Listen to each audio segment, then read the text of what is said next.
कि आज town vending committee की जो है बैठक थी और इसमें चूँकि इसकी बैठक की तैयारी के लिए पुलिस के साथ हम लोग ने पहले ही जो है समिति के सदस्यों ने, जोनल अधिकारी और मैंने एक बैठक कर ली थी। तो आज 27 वेंडिंग जोन शहर में जो टाउन वेंडिंग एक्ट है हमारा और उसकी नियमावली जो 2017 की, उसके अनुसार जो है हम लोगों ने मतलब विधिवत और लीगल तरीके से 27 वेंडिंग जोन इस वाराणसी नगर निगम क्षेत्र में घोषित कराई हैं और उसमें सभी पथ विक्रेता समिति के सदस्य भी थे आज की बैठक में, पुलिस से भी थे, जोनल ऑफिसर्स थे हमारे, पीओ डूडा जो हैं उनकी जो है इन्होंने इस बैठक को आयोजित करवाया और बहुत अच्छा एक इस माहौल रहा और पूरा विधिवत चर्चा हुई। हम लोगों ने पूरे जोन का जितना एरिया है वो भी सब प्रस्तुत किया कि कितने एरिया में किस रोड पे कहाँ पे लगेंगे और ये बहुत खुशी की बात है शहर के लिए कि ये सारी वेंडिंग जोन अब लीगली जो है रिकॉग्नाइज़ हो जाएंगी और जो हमारे पथ विक्रेता है उनको एक जो है जो उनका अधिकार है वो उनको विधिक तरीके से प्राप्त हो जाएगा। और कुछ हम लोगों ने नॉन वेंडिंग जोन भी घोषित कराई हैं, ये भी जो है बहुत महत्वपूर्ण कदम है। पूरा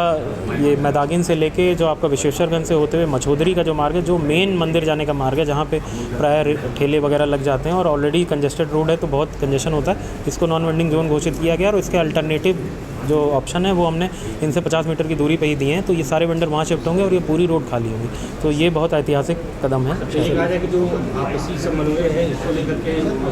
कवायद देखने को मिलेगी, क्योंकि आए दिन इसको लेकर विवाद होते थे। देखिए विवाद अब बिल्कुल नहीं होगा क्योंकि हम लोगों ने इसमें प्रायर सारी मीटिंग्स कर ली। पुलिस को जैसे जहां आपत्ति थी वो वाले पॉइंट्स हमने हटा दिए, पुलिस की सहमति से हुआ है और जो रेडी पटरी समिति के जो सदस्य गण हैं उन सबकी सहमति से हुआ है, सर्वे सबने साथ में किया, तो मुझे नहीं लगता अब इसमें कोई विवाद की स्थिति उत्पन्न होगी और हम पॉजिटिव हैं इसको लेके कि जो है इसमें अब सक्सेसफुली हम सबको वहाँ सेटल कर पाएंगे। ट्रैफिक को लेकर के कितना सुगम होगा ये नया प्लान? देखिए सुगम होगा, जो नो वेंडिंग जोन हमारी हुई है मैदागिन से लेकर मझोदरी, आप प्राय देखते होंगे वहाँ गाड़ियों का भी आवागमन बहुत रहता है और वेंडर्स अगर ठेले वाले लगा लेते हैं या किसी रेडी पटरी के लोग बेच रहे हैं कुछ चीज़ सड़क पे तो वो कंजेशन करता है, तो नो वेंडिंग घोषित होने से बहुत आराम मिलेगा मुझे लगता है वहाँ पे। बट ये अभी चूँकि आज ही घोषित हुआ है तो इसमें कोई सीधी टिप्पणी करना भी उचित नहीं होगा। हम लोग ट्रायल भी 1 महीने तक करेंगे और जैसे जैसे जिस एरिया में हमने वेंडिंग जोन घोषित किया अगर वो सक्सेसफुल रहता है तो उस एरिया को हम और बढ़ाएंगे, उसको थोड़ा विस्तृत करेंगे एक रोड पे और ये पूरा प्रयत्न रहेगा कि सफलता इसमें। सर नाइट मार्केट कुछ क्या किया जाएगा? देखिए नाइट मार्केट जो थी वो तो चूँकि था उसको तो वहाँ से हटा दिया गया है और उस पर ई चार्जिंग जो स्टेशन है वो नगर निगम बनाएगा और वहाँ पे पार्किंग दी जाएगी और सौंदर्यीकरण का कार्य होगा। उसी के जस्ट आगे कमलापति कॉलेज से लेकर जो लहरतरा जो कैंसर अस्पताल है जहाँ फ्लाईओवर गिरता है उस पूरी स्ट्रेच को हमने आज प्रस्तावित किया हम लोगों ने कि इस पे एक सर्वे करा लिया जाएगा और सारे वेंडर्स जो वहाँ कभी थे उसमें एक व्यवस्थित मार्केट, जैसे सारनाथ में जो है प्रोपुअर योजना के तहत सुव्यवस्थित कार्ड्स रखे गए हैं तो वहाँ पे भी कार्ड रख के इस तरह का वेंडिंग जोन बनाया जाएगा जिससे कि शहर जब कोई शहर में आए तो उसको एक अच्छी छवि शहर की मिले, तो सुव्यवस्थित मार्केट एक उसके अल्टरनेट वहाँ पे बनाई जाएगी। इसका आज प्रस्ताव रख दिया गया, अब सर्वे का कार्य इसमें हो रहा है। सिगरा कैंट मुख्य मार्ग पे चंदवा सिटी लगता है, दोनों तरफ में भीषण जाम रहती सवेरे के वक्त, तो उसके लिए कुछ किया जाएगा? देखिए चंदवा सट्टी जो ये सब्जी मंडी का है इसको हम लोग जो बड़ी बड़ी मंडियां हैं इसको 4-5 हम लोग की नॉलेज में, इसमें हम नगर निगम ये व्यवस्था कर रहा है कि हम लोग शहर के थोड़ा बाहरी हिस्से में हमारी कुछ लैंड्स हैं तो उसमें हम ये ट्रायल कर रहे हैं कि सभी से समन्वय करके पूरी मार्केट उठा के वहाँ शिफ्ट कर दें। शहर के बीचों बीच ये होना वैसे भी उचित नहीं है और बहुत सारा अपशिष्ट इसमें जो है निकलता है और दिन भर सफाई होती है फिर भी जो है सब्जियाँ ये वो जो भी अपशिष्ट निकलता रहता है, तो हमारे लिए भी सफाई की दृष्टिगत भी गड़बड़ है और यातायात की दृष्टिगत तो गड़बड़ है ही। तो हम लोगों ने कुछ जो है शहर के बाहरी हिस्सों में चिन्हित किए स्थान और इसमें जो है वार्तालाप भी लोगों से चला। पूरी मार्केट हम लोग जो ये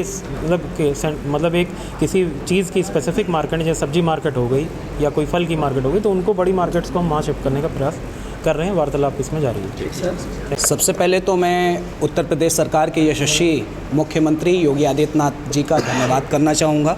जिनके निर्देशन में नगर निगम वाराणसी ने एक सकारात्मक पहल की है और नगर आयुक्त महोदय का चूँकि स्ट्रीट वेंडिंग कमेटी के चेयरपर्सन होने के नाते एक नैतिक जिम्मेदारियों के साथ साथ उन्होंने अपने कर्तव्यों का भी एक कह लीजिए एक सकारात्मक दृष्टि से एक रोल अदा किया, जिसमें शहर के हमारे 27 वेंडिंग जोन सर्वसम्मति से उसमें मैं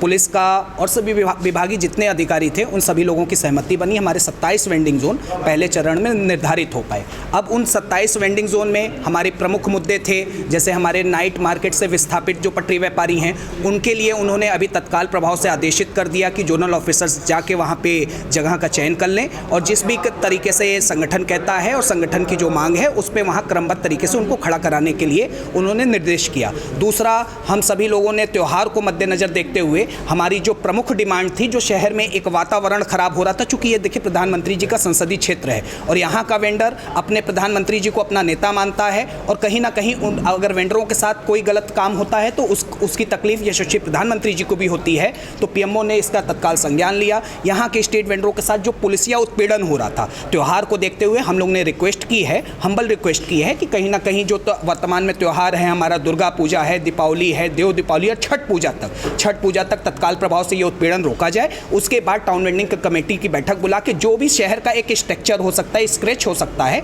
उसमें हमारे पटरी व्यापारी भी सहयोग करेंगे और राष्ट्रीय फेरी पट्टी ठेला व्यवसायी संगठन भी सहयोग करेंगे। आवंटन में लेकिन किस तरह से बात की गई, क्या होगा? आवंटन की प्रक्रिया ये है कि देखिए जो मानक के कहीं मानक के कह लीजिए खड़े होने की जगह 20 है, स्ट्रीट वेंडर्स 40 आ जाएंगे, तो एक आपसी सहमति, चूँकि रीलोकेशन प्लान में उन्हें कहीं हम डेवलप करने का प्रयास करेंगे और नहीं तो उसके बाद तमाम तरीके से जो टाउन वेंडिंग कमेटी डिसीजन करेगी, final decision town vending committee का ही होगा। लॉटरी की बात कर दीजिए। देखिए, मैंने कहा कि टाउन वेंडिंग कमेटी ही इस बात को डिसाइड करेगी कि उसका स्वरूप क्या होगा। ये लॉटरी अपने से आ जाना, ये कहना आज 2 दिन से हम ठेला लगा रहे हैं, अपने आप को हकदार मानना, जो 20 साल 40 साल 3 पीढ़ी से रेहड़ी लगा रहे हैं, सबसे पहला हक उसका होता है। उसके बाद जो आएंगे नए को हम हटाने की बात नहीं कर रहे। स्ट्रीट वेंडर सभी हमारे हैं, कहीं ना कहीं उनकी भी व्यवस्था करना हमारी नैतिक जिम्मेदारी बनती है। ठीक।